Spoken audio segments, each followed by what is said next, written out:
Donc ça, c'était la prématurité. Je vais enchaîner directement par le retard de croissance intra-utérin. Croissance intra-utérin. Donc les objectifs de cours, c'est définir le retard de croissance intra-utérin, décrire les deux formes du retard de croissance, citer les étiologies du retard de croissance intra-utérin, citer ses risques, la conduite à tenir devant un retard de croissance intra-utérin et décrire le pronostic des nouveau-nés atteints de retard de croissance intra-utérin. Pour ceci, on va suivre le plan suivant. On va définir les types de retard. Vous allez voir qu'il y a deux types de retard de croissance intra-utérin avec des classifications. Un petit mot sur l'épidémiologie nationale et internationale. Les étiologies du retard, la conduite à tenir pratique avant la naissance d'un nouveau-né atteint d'un retard. Une conduite à tenir pratique devant un nouveau-né atteint de retard, donc ça je l'ai répété. Les complications du retard, la prévention, et puis on va conclure. Donc la première des choses, commencer par les définitions. C'est quoi un retard de croissance intra-utérin? C'est un enfant qui a un poids et ou une taille et ou un périmètre crânien qui sont inférieurs à la normale pour l'âge gestationnel. C'est quoi la normale? Je pense que tout le monde a eu des cours de statistiques en première année. Vous vous rappelez de cette fameuse courbe de Gauss, la courbe de Gauss. Et dans cette courbe de Gauss, la courbe de Gauss d'ailleurs, elle est comme ça, si vous vous rappelez. Au milieu, c'est quoi? Donc vous avez 100 000 de cette population qui sont représentées dans cette courbe de Gauss, si on prend 100 000 par exemple. Et vous avez les deux barrières, ici et là. Faites les 100 000, il y a les 80% de la population qui est considérée comme étant normale, en matière de poids, en matière de taille, en matière de périmètre crânien. D'accord? Et vous avez les 10% restants. Les 10% restants, l'IKJ de ce côté, bien entendu, ce sont les hypotrophes, les retards de croissance, et ceux qui existent de l'autre côté de la barrière, c'est les macrosomes. Donc, allez, je le percentile, parce que j'ai 10%. Et donc les 10%, les moins de 3%, le troisième percentile, ce sont les tout petits poids, vraiment, ils arrivent à même pas 2 kg. Donc c'est vraiment le retard de croissance intra-utérin inférieur au troisième percentile. Inférieur au 10e percentile, c'est la grande catégorie, mais inférieur au troisième percentile, c'est vraiment une minorité. Donc si vous vous rappelez de cette courbe de Gauss, ça va vous éclaircir un peu les choses dans votre tête. Donc ces courbes-là, elles sont établies par rapport à une population de référence. Donc on prend une population de référence, par exemple l'Organisation mondiale de la santé, elle se base en prenant plusieurs populations de différents pays qui se ressemblent et ils vont faire des courbes qui vont appliquer à des pays alors que normalement on devrait avoir des courbes marocaines. Idéalement avoir chaque pays ses courbes parce que c'est des populations qui sont vraiment différentes les unes des autres. Le retard de croissance intra-utérin, c'est quand vous avez une mensuration, quand je dis une mensuration, que ce soit le poids, la taille ou le périmètre crânien, qui sont inférieurs au 10e percentile dont je vous ai parlé tout à l'heure pour l'âge gestationnel. Quand est-ce qu'on parle de sévérité de retard de croissance intra-utérin? C'est quand il est inférieur au 3e percentile, c'est-à-dire vraiment avec le petit poids, avec le pourcentage qui est tout petit vers la fin. D'accord? Donc toujours dans les classifications, on a deux types de retard de croissance. Donc cette classification, il a un gynéco, il dit que c'est dépassé. Parce que le collège royal des gynécologues, maintenant, ils ne parlent plus d'harmonieux et disharmonieux parce qu'ils n'ont pas la même logique des choses. Nous, on parle toujours d'harmonieux et disharmonieux. Pourquoi? Parce que ça va nous faciliter les choses dans notre manière de faire, dans la recherche des étiologies et dans la conduite à tenir. Et vous allez voir. Un retard harmonieux, c'est un retard tout simplement symétrique ou global. Un petit il a une tête petite, il est petit de taille, il a un périmètre crânien qui est petit, il est harmonieux. Et ça représente heureusement que 20 à 30% des cas. Heureusement, je dis bien heureusement. Pourquoi? Parce que chez Kamel, qu'est-ce qu'on craint? C'est le cerveau. Quand vous avez un petit cerveau, c'est que le cerveau n'est pas arrivé à maturité. Et donc vous avez le poids, la taille et le périmètre crânien, les trois sont réduits. Des enfants qui sont petits, qui sont bien proportionnés. Mais le problème, c'est qu'ils vont nous faire des problèmes parce qu'ils ont des cerveaux qui sont très petits. Et donc, je vais rattraper ce retard ou pas, ça reste un point d'interrogation. Le début de ce type de RCU harmonieux, il est précoce. Ce n'est pas comme le disharmonieux, il arrive très tôt dans la vie, dans la grossesse d'une femme. Les causes, voilà, c'est des causes sérieuses. Donc, ça arrive tôt. C'est soit des causes génétiques ou malformatives, Et c'est sérieux. Quand un gynéco vous dit il y a un RCE découvert au premier trimestre, alors là, c'est grave, c'est sérieux. Donc, il faudrait chercher le cariotype, tout ce qui est malformatif. Est-ce qu'il y a une consanguinité? Est-ce qu'il y a des antécédents derrière? Est-ce qu'il y a eu un décès dans la fratrie? Est-ce qu'il y a eu une mort fœtale in utero? Tout ceci, ça va nous ramener au malformatif, au génétique. Soit une malnutrition précoce, une maman qui a commencé très tôt à ne pas bien manger. Et donc, la malnutrition précoce, et donc forcément, quand il n'y a pas d'échange placentaire entre ce bébé et l'utérus de sa maman, forcément, ce bébé ne va pas grossir comme il se doit. La prise de toxiques, surtout les médicaments, et puis l'exposition à des agents tératogènes type radio, donc les rayons X, surtout pendant le premier trimestre, ça c'est grave.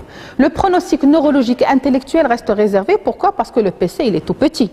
Et donc, wash radi rattraper ça reste un point d'interrogation, donc ça dépendra de la cause aussi. Si c'est une cause nutritionnelle, les choses pourraient s'arranger. Par contre, quand c'est une cause qui est malformative, génétique, voire toxique, ça m'étonnerait. Le disharmonieux, c'est heureusement la plupart des cas qu'on voit, c'est 70 à 80% des cas, heureusement d'ailleurs. Il est asymétrique ou segmentaire, c'est-à-dire on va se retrouver avec un bébé qui est maigrichon, mais qui a une tête normale et qui a une taille qui est tout à fait normale. C'est juste le poids qui est touché, il est inférieur à la normale. Donc le début, il est souvent tardif, il y a des mamans qui commencent à vomir vers la fin. Il y a des moments comme ça où elle garde les vomissements vraiment jusqu'à la fin. Le 9e mois, elle n'arrête pas de vomir. Et sachez que vers le dernier trimestre, le bébé il va prendre le maximum de son poids. Imaginez une maman qui vomit tout le temps, comment voulez-vous que ces échanges se fassent correctement? Donc quand c'est l'origine qui est nutritionnelle, c'est pas grave. À la rigueur, il va se rattraper une ex utero.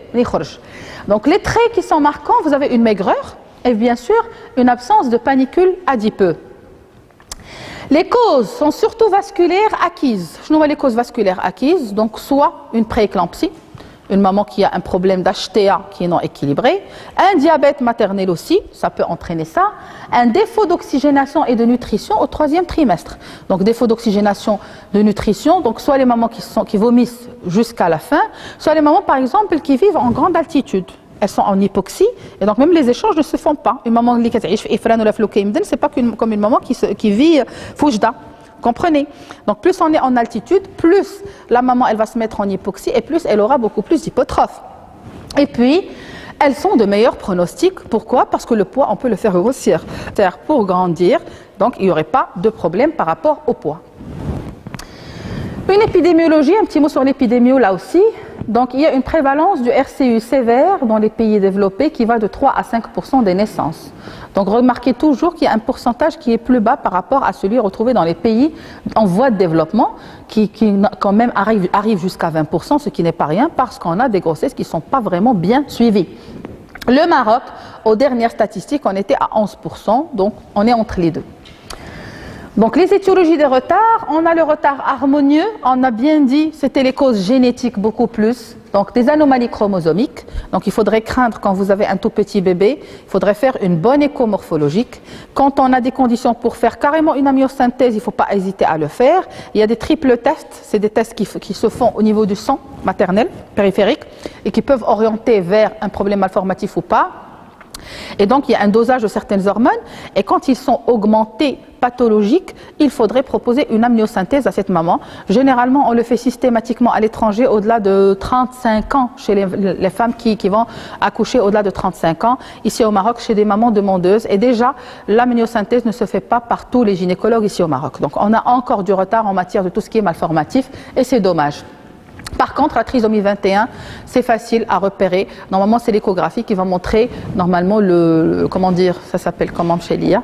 Donc, quand vous avez l'épaisseur de la nuque, voilà, l'épaisseur de la nuque, quand elle est très épaisse, ça oriente vers une trisomie 21. Les délétions aussi, hygiéniques, surtout avec des malformations. Donc quand vous avez surtout une consanguinité, sachez que dans la région de l'orientale, il y a beaucoup de consanguinité, il y a beaucoup de pathologies malformatives et donc du coup, on va se retrouver avec beaucoup de cas comme ça.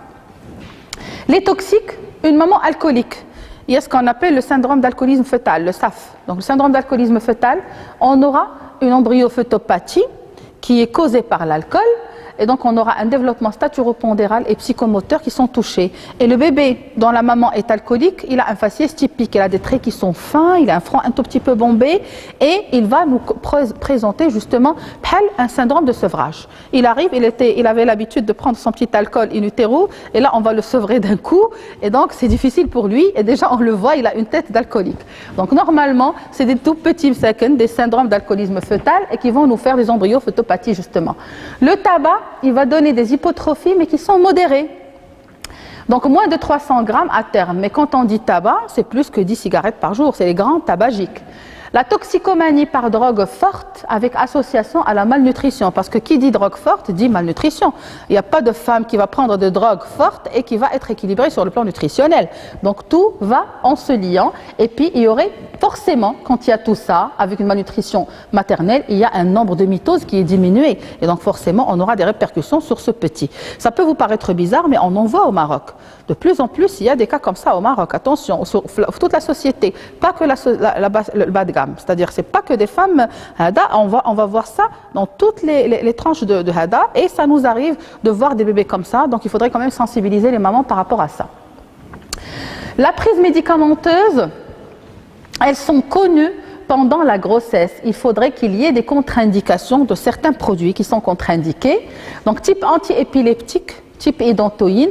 Donc, il y a un site, je ne sais pas si je vous l'ai mis ici ou pas, mais c'est le CRAT.org. Ça, je conseille toutes les mamans, qu'elles soient enceintes ou allaitantes, d'aller le consulter. Ça nous donne une idée sur tous les produits qui sont proscrits, que ce soit pendant la grossesse ou pendant l'allaitement aussi. Donc, ça, c'est très important. Les radiations ionisantes, c'est pourquoi généralement on interdit aux mamans d'être exposées aux radiations ionisantes. Les problèmes infectieux type rubéole, toxoplasmose, la rubéole surtout pendant le premier trimestre, mais la toxoplasmose, elle va nous suivre pendant toute la grossesse. Une maman toxonégative aura à faire des bilans chaque mois jusqu'au 9e mois. Parce que si elle est positive, c'est sérologie, bonjour les dégâts. Et on va voir ça plus en détail. La rubéole, c'est l'exemple typique de photopathie. On n'a pas d'embryopathie avec la rubéole, on a beaucoup plus de photopathies, donc c'est des atteintes qui vont être vues avant 12 semaines. Donc quand la maman est touchée par la rubéole avant 12 semaines, elle risque de faire une photopathie. Si elle est touchée au-delà de 12 semaines, généralement le risque il est vraiment presque nul. La toxona, la syphilis et la varicelle congénitale, donc tout ceci peut entraîner un retard de croissance intra-utérin avec des atteintes sévères. Le RCU disharmonieux, c'est-à-dire juste le poids qui est touché, la pathologie placentaire, surtout les syndromes vasculo-rénaux primitifs. Donc les syndromes vasculo-rénaux primitifs, donc il y a des mamans qui sont connues porteurs de problèmes vasculo-rénaux. Donc 30% au moins de l'ensemble des retards de croissance intra-utérale sont dus à ça. Quand vous avez des mamans qui portent des pathologies lourdes, chroniques, il faudrait vraiment éviter au grand maximum les grossesses, mais si elle est obligée d'accoucher, il faudrait vraiment que ce soit bien surveillé et qu'on ne l'encourage pas à faire beaucoup de grossesses. Les syndromes vasculo-rénaux secondaires, surtout à une hypertension artérielle, un lupus, un diabète, une néphropathie chronique, donc tout ceci va prédisposer cette maman à faire un bébé hypotrophe. Les grossesses gémellaires, parce que sachez que vous avez un même utérus qui devrait porter un seul bébé, il va se retrouver avec 2, voire 3, voire 4, voire même 11. Imaginez un utérus qui va englober 11 jumeaux. Sincèrement, donc ça se comprend, ils sont tout petits parce qu'ils sont dans un utérus qui est vraiment hyper distendu, mais c'est vrai. Et donc là, on va se retrouver avec des bébés qui sont tout petits forcément par la force des choses. Maintenant, je l'espace. Les anomalies placentaires et funiculaires primitives, donc quand vous avez un décollement chronique, une maman qui commence à faire un décollement floul, une maman, il y a des femmes qui disent que le premier trimestre, quand j'ai les règles, je ne savais pas que j'étais enceinte. Il se peut. Elle a un décollement et donc elle saigne. C'est des petits saignements et qui peuvent survenir à la même période où le cycle d'elle. Elle va croire que non, mais ça peut arriver. Des fois, elle est enceinte, elle ne sait pas, surtout les premiers mois, elle peut ne pas le savoir parce que de toutes les manières, il n'y a pas grand changement. Et à la même période du cycle, elle va faire des petits saignements, elle a juste décollé son sac, mais le sac, il est là. Il est implanté et donc quand il y a un décollement, c'est qu'il n'y a pas le contact qui devrait être correctement avec le placenta de la mère et donc il va se répercuter sur le bébé. Une insertion vélamentaire du cordon. Le cordon, normalement, il est inséré au milieu du placenta. d'accord? Quand il est inséré d'une manière marginale, il y a les velamentaires, donc tels échanges ne se font pas comme il se doit. Et puis le placenta prévia dont je vous ai parlé tout à l'heure, un placenta qui est bas inséré, qui est marginalisé, qui devrait être normalement inséré au niveau du fond de l'utérus et qui va se retrouver en bas. Donc ça aussi, il saigne beaucoup et donc forcément, il y aurait un risque d'entravement des échanges. L'hypoplasie utérine, il y a des mamans qui ont un petit utérus. Ou là, une synéchie utérine, par exemple, elle a un utérus qui est là, mais un utérus, les utérus bifides. Un utérus bifide, où le bébé, il va être obligé de prendre un petit coin de l'utérus de la camel, donc forcément, il va être petit par la force des choses, parce qu'il y a des contraintes utérines qui sont appliquées sur ce bébé. Les causes générales, la malnutrition chronique, une maman qui ne s'alimente pas beaucoup, déjà petite mangeuse, une hypoxie chronique, il y a une cardiopathie cyanogène. D'ailleurs, les cardiopathies cyanogènes ont leur normalement interdit d'avoir des enfants, de tomber enceinte. Les anémies maternelles, surtout mal équilibrées. L'hypoxie chronique d'altitude. Tout à l'heure, les gens qui sont Ifran ou les grandes les Alpes. Donc ça aussi, c'est des mamans qui vont faire des petits bébés parce qu'ils sont en hypoxie tout le temps. Les facteurs démographiques et socio-économiques. Donc il y a le niveau socio-économique aussi. Donc niveau socio-économique, ceci dit, manière avec laquelle on s'alimente. Une maman qui est pauvre, qui n'a pas de quoi s'alimenter, c'est pas comme une maman à qui on propose tout ce qu'on veut. Les mensurations maternelles, je le dis toujours, une femme qui est vraiment très petite de taille ne va pas s'attendre à avoir un Michael Jordan. Forcément, elle va avoir un petit petit qui est hada. Non, mais ça nous arrive des fois quand je vous dis, mais madame, vous-même, vous ne faites pas 1m50 et vous demandez à avoir 1m80, c'est pas logique. Donc non, c'est pas parce que je veux dénigrer les gens, mais il y a une certaine logique à certaines choses. Quoique maintenant, quand on parle de retard statural, vous allez faire ça dans le cours, c'est pas moi qui vais vous l'enseigner. Quand on parle de retard statural, c'est plus comme avant. Maintenant, on parle plus de petite taille familiale. D'accord? Avant, quand vous dites que non, il se peut que ces parents-là aient une achondroplasie, une maladie osseuse, qui est passée inaperçue, mais ce n'est pas une raison qu'elle passe inaperçue chez le petit. Il faudrait quand même le bilanter. Déjà pour un retard statural, il faut le bilanter, mais je lui poser l'étiquette parce qu'il est tout petit. Mais, le pourcentage, l'enfant, il suit la taille, généralement, des parents, mais beaucoup plus de la mère. Donc l'âge maternel aussi, et puis l'ethnie. Donc l'âge maternel, plus elle est jeune, elle risque de faire des hypotrophes, les prématurés, plus elle est âgée aussi. Et l'ethnie, par exemple les Asiatiques, les Asiatiques, parce que maintenant les Asiatiques ils commencent à prendre des tailles assez importantes. Ils se sont mixés avec les Européens, mais maintenant ils sont plus grands que les Européens. Donc ça dépend du milieu où on est. Par exemple, les Africains, les Américains, ils sont vraiment très grands de taille. On était moyens, maintenant on commence à avoir des enfants, des populations qui sont plus grandes de taille. Je pense que c'est le mode d'alimentation aussi qui a changé. Et donc l'ethnie, elle est à prendre en considération selon le milieu. La conduite à tenir pratique avant la naissance d'un nouveau-né atteint de retard de croissance intra-utérin. Donc le transfert in utero